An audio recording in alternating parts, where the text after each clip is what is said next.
Welcome to the East Chicago Public Library Featured Author of the Month series. Today we have with us Mr. Ben Clement, who's a native of Gary, Indiana. He's also an activist for children's education. He serves on the Theo Bowman Board, and he is a filmmaker. He is also the author of Giants on My Shoulders, the untold story behind the greatest upset in boxing history. Ben, can you share with us some stuff from your book, please?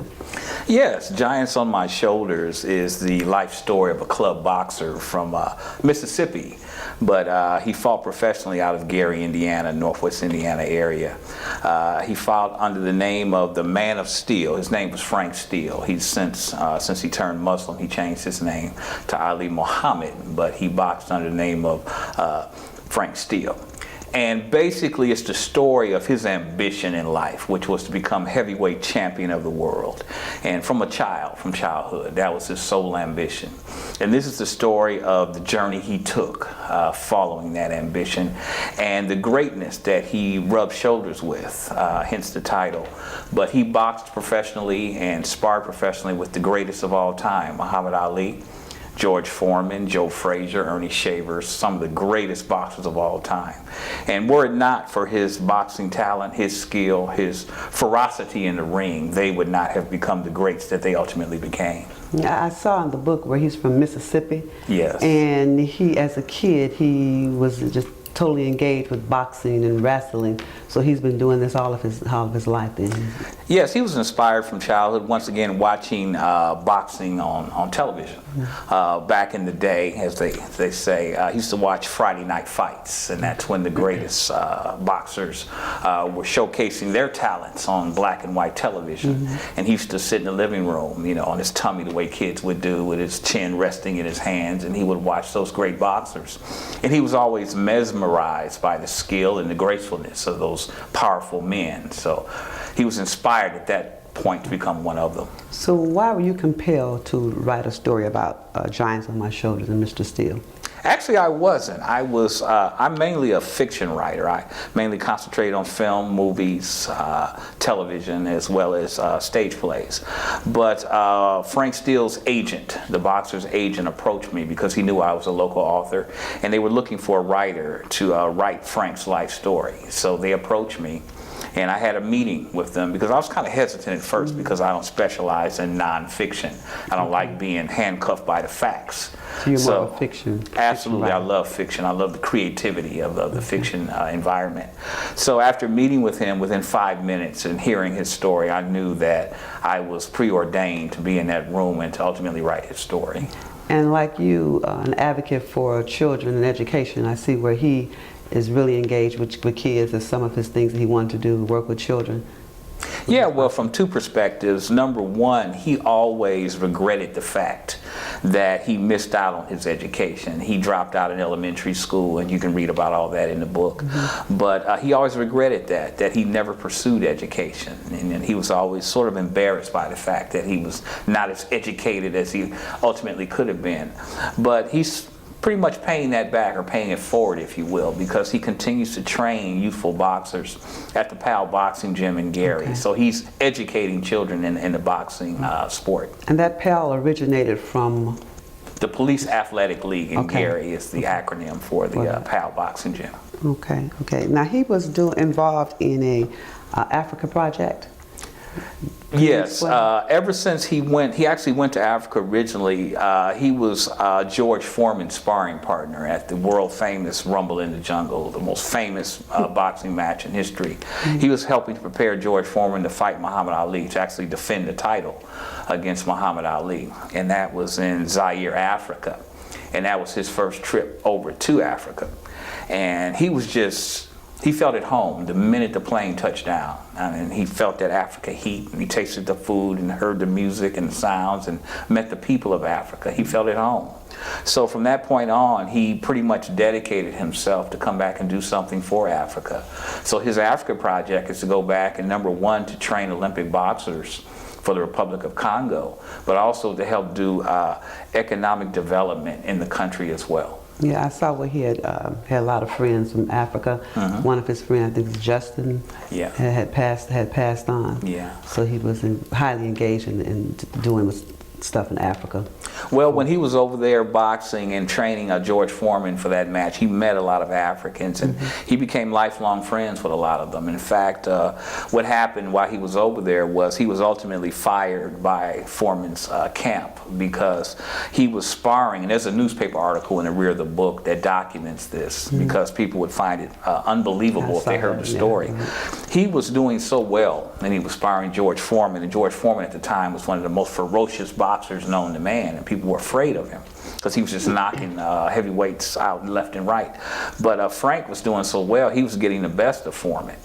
And they stopped him from sparring because he was getting the best, because when you're a sparring partner, you're never supposed to show up the champ. Right. So he got fired, and then he found himself unemployed and basically penniless over in Africa. And that's how he got his eye messed up at the time? Well, actually, after that fight, he became Muhammad Ali's sparring partner, because the whole hook to the book is, after Foreman fired him, word got back to Ali's camp, and Muhammad Ali picked this guy up in the middle of Africa in a limousine, and all he wanted to know was what was his secret to beating George Foreman, because up to that point, Foreman was perceived to be invincible. So he paid Frank $3,000 to give him the secret to beating George Foreman. But after that fight, Ali hired him as his chief sparring partner. And in sparring, preparing Ali to fight Chuck Wepner in his next title defense, he accidentally detached a retina in Frank's eye and blinded him.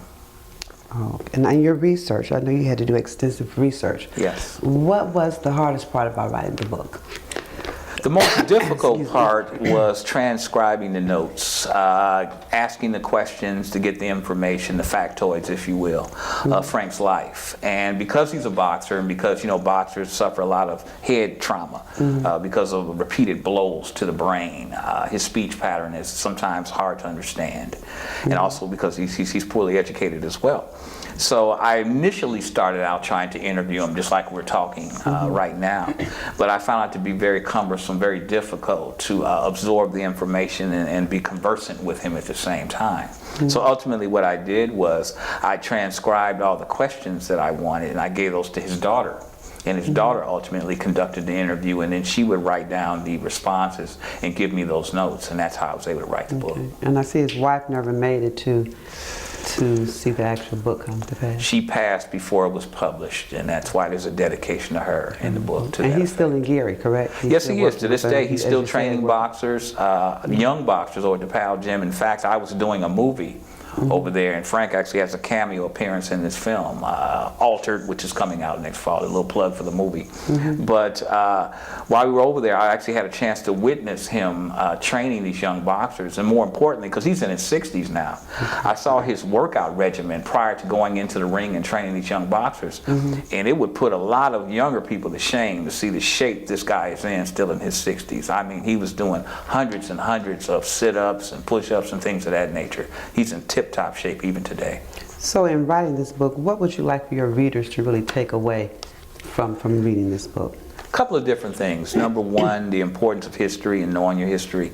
Frank always had an appreciation for the history of boxing, and he always admired boxers who preceded him, and hence, you know, he was able to lift these giants up. But more importantly, perseverance.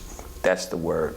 Because without the struggles, without the challenges, it would not have hardened him to become the man that he ultimately became. But he was able to persevere and work his way and fight his way, no pun intended, fight his way through those challenges. So he was able to persevere, and that's the lesson that everyone should take from that. Regardless of what your challenges are in life, persevere and work your way through them, and you will succeed. Right. As you spoke earlier about his education, I found a paragraph very interesting on page 284, and I'll read it if I might. If I regret anything, it sure isn't writing this book. I'm sorry I never finished school, because a decent education would have made life a lot easier. Can't tell you how many jobs passed right over me on account of didn't have the book learning or diploma to prove I smart enough to do things. Can't do no policeman. Can't go up and put out fires. Can't work in no bank or the electric company. Can't even make shop foreman at the steel warehouse. If I was to tell children anything, it would be to get them books. Study hard, mind your teacher, turn off that doggone TV till homework is done. Stay in school and go as far as you can. Don't be no dummy, or like my daddy say, don't be no account.